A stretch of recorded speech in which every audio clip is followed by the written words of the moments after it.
All right, Kyle here with Lake Vermilion Houseboats doing our orientation video for our 44-foot Explorer number 2 and number 3. So both of those houseboats had the exact same floor plan. So first thing we do during our orientation is underneath this motor cover is our outboard. We trim the outboard up and we have the guests take pictures of the prop and lower unit before their trip. After that is done, we go over the generator. So typically on the 44-foot Explorers, you get a Yamaha or a Honda 2000 generator.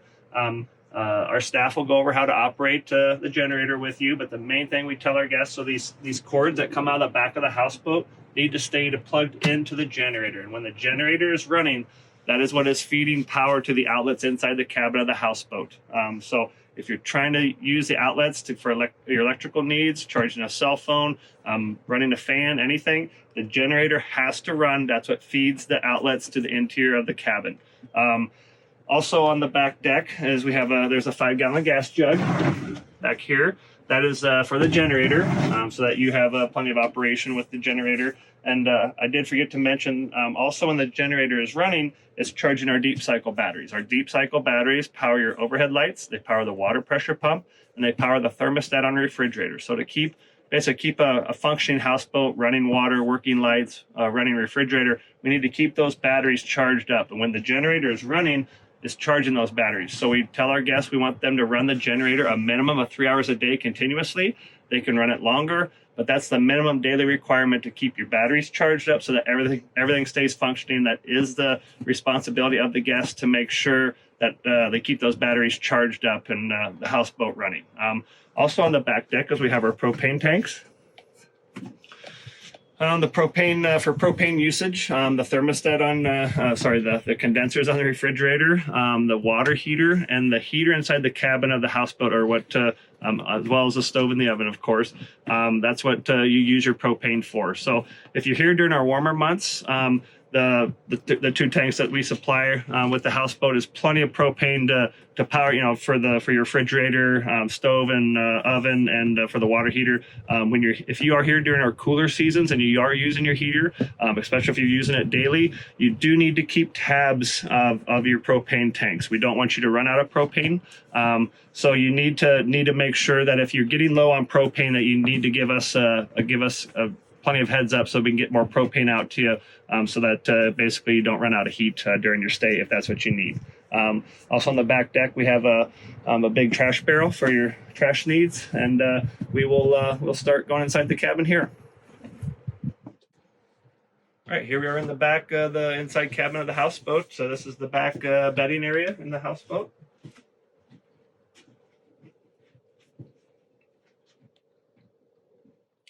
And then in here is the bathroom. So we do like to go over the toilet with our guests. So with this houseboat, we do have a toilet that has a kind of a 2-step operation. The lever goes down and it also comes up. So if you're basically, we tell guests number 1 down, number 2 up. Basically number down opens the valve, everything empties in the septic tank. If you lift the valve up, it fills the basin of the toilet up with water. So that has, if you've taken a number 2, the solids can float, and they don't just stick there. So again, number 2, lift up, fill the basin. When you're done, open the valve, everything goes down in the holding tank. Also, in here underneath the bathroom sink is we have extra toilet paper. We have some deodorizer drop-ins for your septic if your septic starts to stink. Also have a first aid kit, extra trash bags and stuff, and underneath the bathroom sink. So we'll start walking through the cabin here some more. Right here on the houseboat is your smoke and carbon monoxide detectors. We test those during our walkthrough orientation, make sure they have an operating smoke alarm and operating carbon monoxide alarm. Come up here. Here on the fridge and freezer. So the top of the freezer here, we have an informational sheet, basically about our operations here at Lake Vermilion Houseboats. Kind of go over our service runs procedures, any mechanical issues, emergencies. Just different stuff. This is very important. Please read this during your early part of your stay so you kind of are familiar with how we operate here at Lake Vermilion Houseboats. Also, here is an inventory list of your houseboat, basically kitchen items, general items, bathroom items. If you think you're missing something, please look on this list. If it's on the list, it'll be in the houseboat. It's just you'll have to find it. So, kitchen area right here. Another thing we like to tell our guests, so all of our sink water, so kitchen sink, and bathroom shower is lake water. We're pumping water out of the lake, so do not drink it. So again, kitchen sink, bathroom sink, shower, lake water. Don't drink it, all right? We do supply gallon jugs of fresh water for your cooking and drinking needs. They're typically underneath the bunk here in the middle. Here is where we typically put them. They're in cardboard boxes, and we give you plenty for your stay and can bring out more on our service run if you do need more. The heater here inside the cabin, I like to go over that. So this is a pretty traditional heater. It's the ceramic tiles like your Mr. Buddy heaters everybody's very familiar with in kind of your ice fishing seasons. Has basically a dial off, pilot 1, 2, and 3. Basically, if you want to turn it on, turn the dial to pilot. You'll hold the dial down. Black is your striker. You get the pilot light.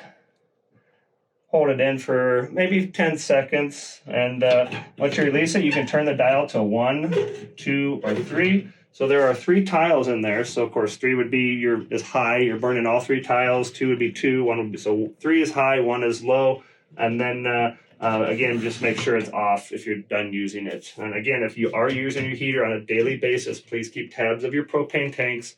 Let us know if we need to bring more out. Up here on the kitchen table is a binder. So inside the binder is a lot of useful information. So we have our fishing regulations.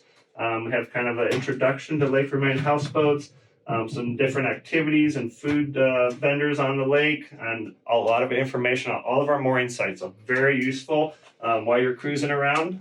Please take a look at that. If you have questions, look at this first. Also some troubleshooting in there as far as, say, lighting a hot water heater and stuff like that, because that can very randomly, the pilot light can blow out, but there's a how to relight it. But we can also give us a call or text and walk you through it too. So, but, up here at the helm, kind of go over all of our switches here. So our top 3 switches, running lights, anchor lights, horn. So we have those deactivated. We don't want guests driving at night. We don't want them honking a horn. Pretty simple refrigerator switch. Does run the refrigerator. That has to stay on for your refrigerator run. Next switch down labeled is the basically cabin light. So again, that powers your cabin lights. Water pressure switch. This is what controls your water pump. So we want to keep that switch off when you're cruising on the lake. If you're trying to use your water while you're cruising on the lake, you can deprime your water lines and burn up your water pump. So when you're cruising, water pressure switch off. If you are on the lake and need to use the water, typically to use the restroom or to wash your hands, come down to idle speed, turn your water pressure switch on, wash your hands, do what you need to do, and then turn it off. And then once you get to your mooring site, you can leave your water pressure switch on. Next switch here is our bottom switch is our cabin lights. Again, cabin lights stay on. The instrument switch does not control anything. So basically, it's main switches are your cabin lights starboard, water pressure, cabin lights port, and refrigerator. Everything else don't have to worry about. So up here at the helm, very simple operation. So turnkey start, you just turn the key to start the motor. Here's your RPM tach. This boat here, about 35,000 RPMs is max RPMs. And it's simple as start the motor and then just use your shifter to basically forward and then throttle forward, neutral reverse, and throttle reverse. So main thing with the shifter, just be gentle with it. Don't get jerky with it. All right, everything's just kind of steady, even easy movements. Put it in gear, advanced throttle, neutral, put it in reverse, advanced throttle. Just nice and easy. This button right here, do not push it. All right, people see buttons and they just like to, oh, what's this do? All right, so very simple.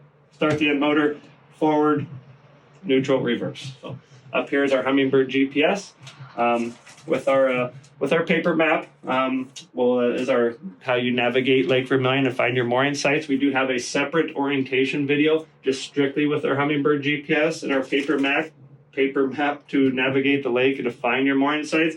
Please watch that. That is more important than watching this video. So please watch that orientation video on our YouTube channel. Very informational. Basically, if you know how to operate the GPS, you will drive on the lake safely and with confidence, and you'll be able to find your mooring sites with confidence as well. So coming out here to the front deck. So on the front deck, we always supply a cooler. So it's right here, and this fiberglass box right here is our life jackets for your safety on the houseboat. Also, is a table here behind the fiberglass box. It's usually some deck chairs. So there's deck chairs usually on the front deck, back deck, up on the roof. And then we also have our charcoal grill out here on the front deck. On the very, Joy will probably stay right there, but on the very front grate out here is our plank for our when you're mooring. As far as the plank is kind of to bridge the gap between shore and the front of the houseboat at your mooring site. So, but that pretty well covers it. And then we do have a separate orientation video on mooring the houseboat, so please watch that. That is also very important. So basically, each side of the houseboat has 2 mooring lines, one on the port side, one on the starboard side, and you have the plank. And then again, watch that video about mooring the houseboat on our YouTube channel. So that concludes our orientation video for our 44-foot Explorer, number 2 and number 3. Thanks for watching.